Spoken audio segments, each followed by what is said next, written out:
Blefaroptosis. La blefaroptosis se compone de dos palabras, de blefaron, que significa párpado, y tosis, que significa caída.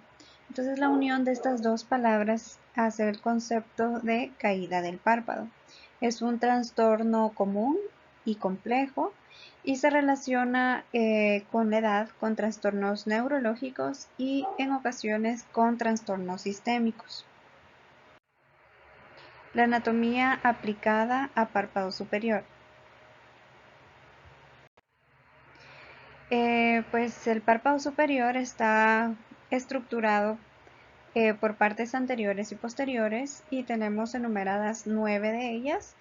Está compuesta por la piel, por tejido subcutáneo, por el músculo orbicular, por el tabique orbitario, por la extensión anterior de la grasa, por la aponeurosis del músculo elevador, por el músculo Müller, el tarso y la conjuntiva. En la imagen superior podemos ver las partes externas del párpado superior señaladas.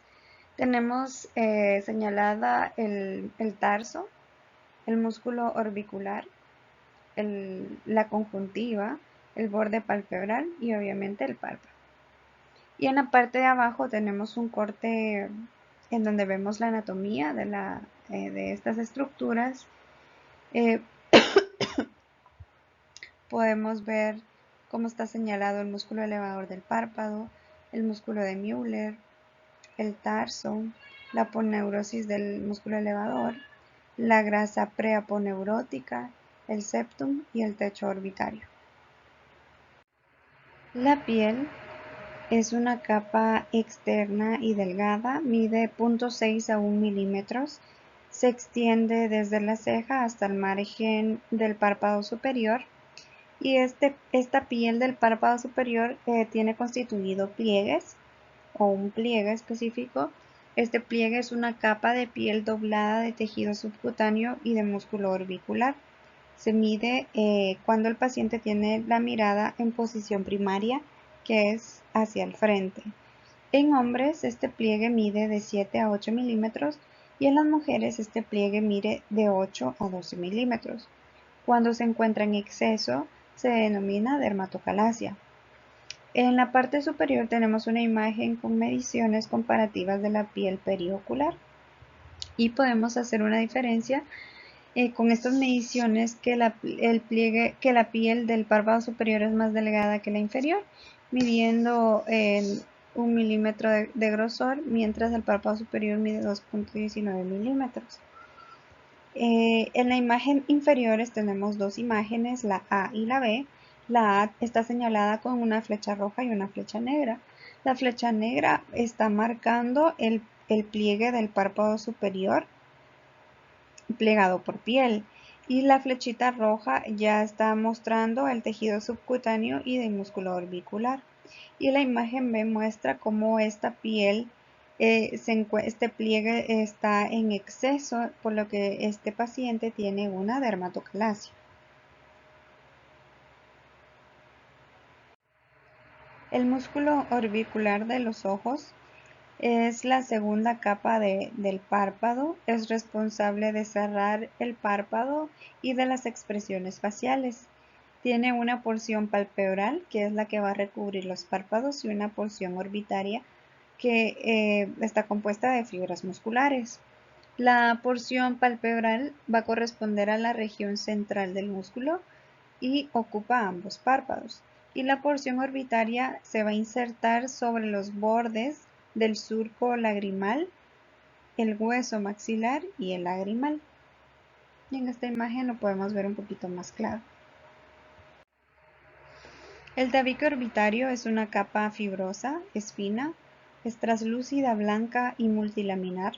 Separa la órbita del párpado y cuando ésta está roto, genera una hernia de la grasa orbitaria anterior que clínicamente lo podemos describir como bolsas de grasas hinchadas en el párpado.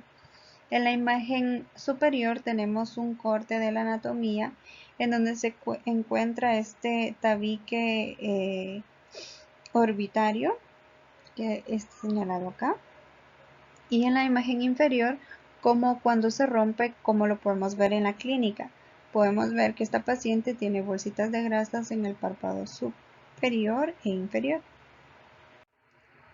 La grasa orbitaria pues se va a encontrar entre el tabique y el complejo del elevador. En el párpado superior tenemos dos bolsas de grasa orbitaria, una medial y una central, que también se le llama preaponeurótica. Y la protrusión lateral de esta grasita puede indicar el prolapso de la glándula lagrimal. En la imagen superior podemos ver cómo tenemos una grasa central señalada y la grasa medial en donde la encontramos. Medial porque aquí tenemos la nariz, entonces es nasal, ¿verdad? Medial, central. Y en la imagen inferior podemos ver cómo se ve esta protrusión lateral, que aquí ya estamos hablando de la caída de la glándula lagrimal, que puede ser debido a un golpe. En estos pacientes siempre se recomienda la observación de antiinflamatorios tomados y observar en unas 2 semanas para ver cómo y diferenciar, sobre todo si el motivo de consulta de la paciente fue un trauma y presenta esto clínicamente. Tenemos que dejarla en observación dándoles antiinflamatorios, colocación de compresas frías y ver si ya después de este tiempo de observación pues efectivamente la glándula lagrimal está caída, pues estas medidas no van a hacer que esta glándula regrese a su lugar, por lo cual el manejo sería cirugía. El músculo elevador del párpado superior, pues este tiene un componente muscular y uno aponeurótico. Tiene una longitud total del complejo de aponeurosis del músculo elevador de 55 milímetros. En hombres 36 a 44 y en mujeres de 14 a 20 milímetros. Está localizado superomedial, como vemos en esta imagen, superior y medial al párpado,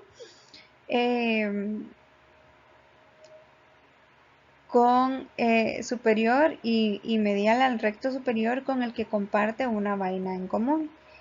Los pacientes con tosis congénita van a tener una debilidad del recto superior. El músculo Müller es un retractor no estriado del párpado superior, mide de 10 a 12 milímetros de largo y 15 milímetros de ancho. Está inervado por el sistema nervioso simpático. Entonces lo vemos en esta imagen acá, músculo de Müller.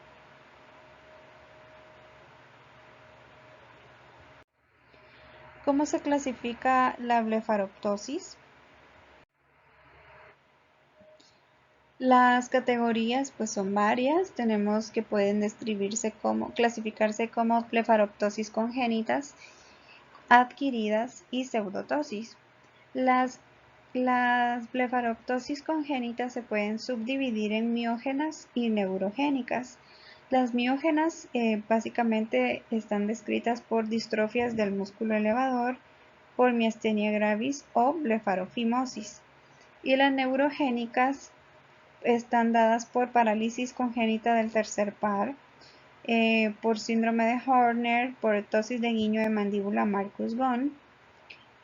Las adquiridas pueden clasificarse en miogénicas, neurogénicas, traumáticas y mecánicas.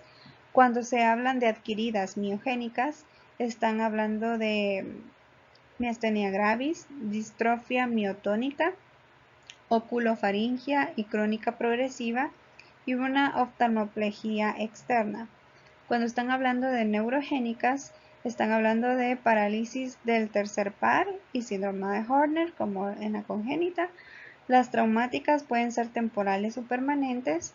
Temporales si ya se presenta con edema, o permanente pues si ya hay un daño tanto en el músculo como en el nervio. Y es adquirida mecánica por masas palpebrales que pueden ser tumores o neurofibromatosis y la pseudotosis. En esta diapositiva tenemos imágenes de cómo se puede ver una tosis congénita Aquí tenemos dos imágenes. En la imagen A tenemos un paciente con ausencia del pliegue del párpado superior, que es el ojito que está afectado. Y en la imagen B podemos ver efectivamente que el paciente nació así, porque al hacer que el paciente mire hacia abajo, no tiene marcado el pliegue. Lo que podemos deducir que el paciente tiene un retraso del párpado. Otro ejemplo congénito, tenemos una tosis grave. Aquí es más evidente que en la imagen anterior, pues el párpado está totalmente cubriendo al ojo. Y la segunda imagen tenemos como al paciente le pedimos que abra la boquita. Vemos que el ojito también se abre, a lo que se le llama guiño moderado de mandíbula de Marcus-Ghosn. Este paciente podemos ver que, como en la primera imagen, la tosis está cubriendo totalmente el ojo. Probablemente el ojito de este paciente no se desarrolló bien, va a tener una mala agudeza visual y va a generar un ojito ambliope. En estos pacientes, lo más indicado es realizar una cirugía, ¿verdad? Para poder descubrir la pupila y empezar a usar tratamientos de parcheo para que el paciente pueda mejorar un poquito el desarrollo de la visión. La tosis involucional o senil es una tosis que va a iniciar tardíamente. Generalmente se dice que es a causa de una desinserción del tarso o por atenuación de la aponeurosis relacionado a la edad. Esta se puede presentar de forma unilateral, es decir, en un ojo o en los dos ojos bilateral. Puede ser simétrico o asimétrico. Y clínicamente se puede ver un ojito pues con el párpado elevado, con el párpado normal o con el párpado débil. Puede acompañarse de tosis de ceja, es decir, de la caída de la ceja, de dermatocalasia por exceso de pliegue en el párpado superior o por un prolapso de la grasa orbitaria. Aquí tenemos ejemplos, imagen A, imagen B, de la tosis del párpado superior derecho que empeora la gravedad cuando el paciente mira hacia abajo. Y esta tosis pues es un ejemplo de la tosis involutiva.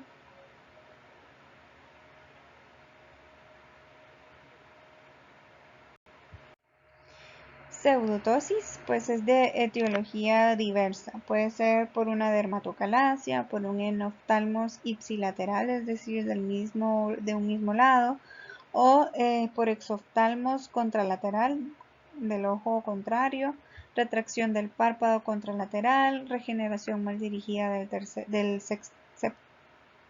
séptimo par, por espasmos oculofaciales, por la mal posición del globo ocular.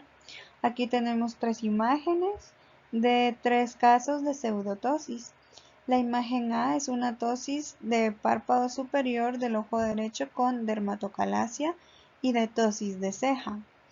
La imagen B es una tosis del párpado superior izquierdo debido a un enoftalmos ipsilateral. Y en la imagen C o tercera imagen es una tosis del ojo izquierdo que conduce a la aparición de pseudotosis del párpado derecho.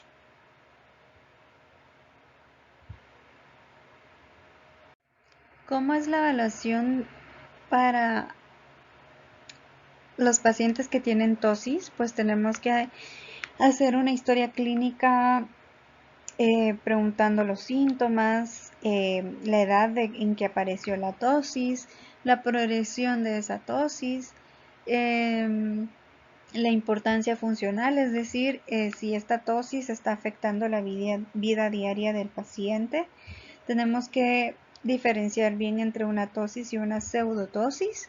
Debemos ver si el paciente al examen físico pues vemos que tiene posturas anormales de la cabeza para compensar esa tosis. Debemos medir la agudeza visual, sobre todo si la tosis está afectando el eje visual. evaluación pupilar, siempre es importante.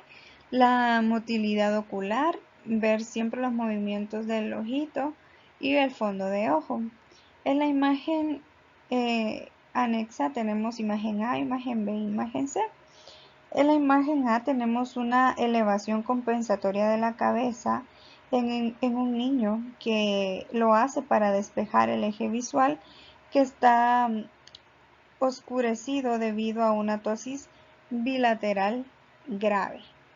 En la imagen B tenemos una ptosis moderada en una parte del párpado superior izquierdo con sobreacción frontal obvia, es decir, ella levanta una ceja para poder compensar esa ptosis. No es tan grave como la del niño, que el niño tiene que inclinar o posicionar la cabeza para quitar la ptosis. Y en la imagen C tenemos un aumento de la ptosis una vez que el método de Berkey anula la acción frontal. Este método de Berkey consiste en poner nuestro pulgar sobre el ojito que tiene ptosis y pedirle a la paciente que haga las posiciones de la mirada, baje la mirada, que mire hacia el frente o que eleve la mirada. Entonces también tenemos que hacer mediciones. Tenemos que hacer mediciones de la distancia del margen reflejo, que se abrevia MRD. Este puede haber 1 y 2.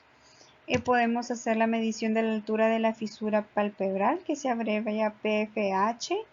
También podemos medir la función elevadora. Podemos evaluar la distancia del pliegue del margen, que se abrevia MCD. Podemos medir la ptosis con la mirada baja, podemos medir el efecto de Hering, podemos medir la posición de la ceja y de la dermatocalasia. Tenemos que medir la sobreacción del músculo frontal, ver el lago oftalmos y ver las señales de etapa asociada. La distancia del margen reflejo MRD, como ya habíamos descrito, hay 1 y 2. La 1 es la distancia en milímetros entre el margen central del párpado superior y el reflejo luminoso de la córnea en la mirada primaria. Y el MR2 es la distancia entre el margen central del párpado inferior y el reflejo luminoso de la córnea. El valor normal es que aparezca de 4 a 4.5.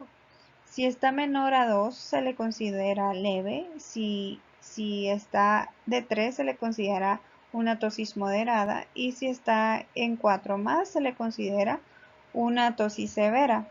En la imagen anexa tenemos que la flechita blanca o la parte superior marcada con una flecha blanca es el MRD1 y la flecha roja marca el MR2. La suma de esas dos nos puede dar la altura de la fisura palpebral y la diferencia de esas dos nos va a dar la clasificación de la ptosis, ¿verdad? Que ya lo habíamos dicho, leve, moderado, severo. La altura de la fisura palpebral, como vimos, es la sumatoria del MRD1 y MRD2. Esta se va a medir, es una medición de la distancia vertical del párpado superior e inferior en el plano pupilar. Se mide en la posición primaria de la mirada, también se puede hacer cuando la posición de la mirada está hacia abajo o cuando la posición de la mirada está hacia arriba. Normalmente esta debe de medir 9 milímetros en promedio. En hombres se cree que esta medición está entre 7 a 10 milímetros y en mujeres de 8 a 12 milímetros. Acá tenemos 3 imágenes del mismo paciente haciendo las posiciones de la mirada. La imagen A tiene la medición de la mirada primaria, la imagen B tiene la mirada hacia abajo y la imagen C pues la mirada hacia arriba, que es útil para hacer esta medición. La función elevadora del párpado es una velocidad y excursión del párpado superior. Podemos utilizar el método de Berkey para su clasificación, y en la imagen de la tablita tenemos cómo se clasifica esta función elevadora. De 10 a 15 milímetros tiene una función excelente y normal. Mayor a 8 es una buena función. de 5 a 7, pues está justo. Y en la -4 es una función elevadora del párpado superior pobre. En las imágenes inferiores tenemos como un paciente presenta en la imagen A una tosis grave del ojo izquierdo con mala excursión del músculo elevador. Es decir, cuando se le pide al paciente que mire hacia arriba, el ojito izquierdo es incapaz de realizar esta elevación. En la imagen B tenemos una tosis moderada. El ojo derecho del paciente es el que está afectado.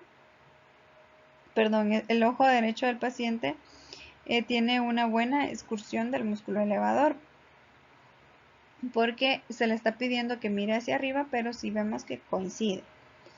El ojito que tiene tosis aún está haciendo esa función. En la imagen C tenemos una tosis leve del ojo derecho con una excelente movimiento o de la función del elevador del párpado superior.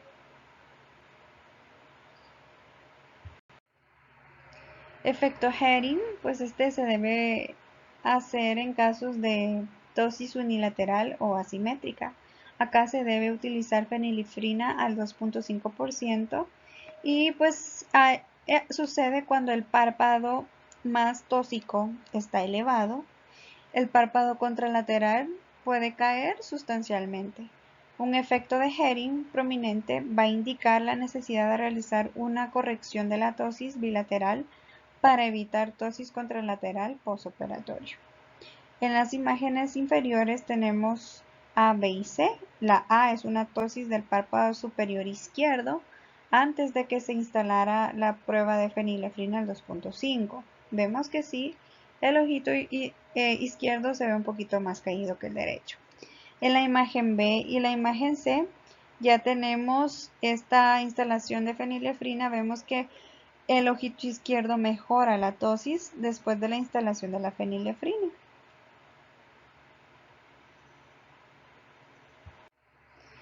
El manejo de estas tosis, pues aquí tenemos un algoritmo del manejo de la tosis según el tipo de tosis. Y congénito, recordando que puede ser congénito o adquirido. En el adquirido, pues hay que ver si es involucional, es decir, que habíamos descrito que era dependiendo de la edad. Tenemos que definir si es traumático o miogénito. En el evolucional o aponeurótico tenemos que ver el elevador externo, la reaparición del elevador interno. En el traumático debemos esperar 6 meses y en el miogénito pues tenemos que buscar características slingas.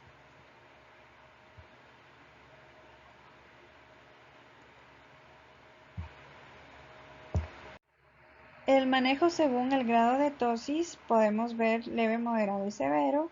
En el moderado tenemos que ver la función del músculo del párpado superior y podemos ver si está bien, pues presenta una pequeña elevación, la resección de 10 a 13 milímetros y podemos ver la conjuntiva una müellerectomía podemos hacer. Si está justo, pues la resección es más moderada, de 14 a 17 milímetros. O podemos hacer una resección grande de 18 a 22 milímetros. Si esta excursión del elevador es muy pobre, la resección es máxima de 23 a 27 milímetros. Y si es muy pobre, supramaximal de 27 milímetros o cabestrillo. La conclusión de este tema pues es que la blefaroptosis puede afectar el desarrollo de la visión normal en niños, puede limitar las actividades normales en los adultos. Es importante conocer la etiología y su manifestación antes de realizar la cirugía y una evaluación clínica cuidadosa y exhaustiva es muy importante para ver el manejo que se le debe dar a los pacientes según el tipo de tosis, la gravedad de la tosis y la causa de la tosis. Muchas gracias.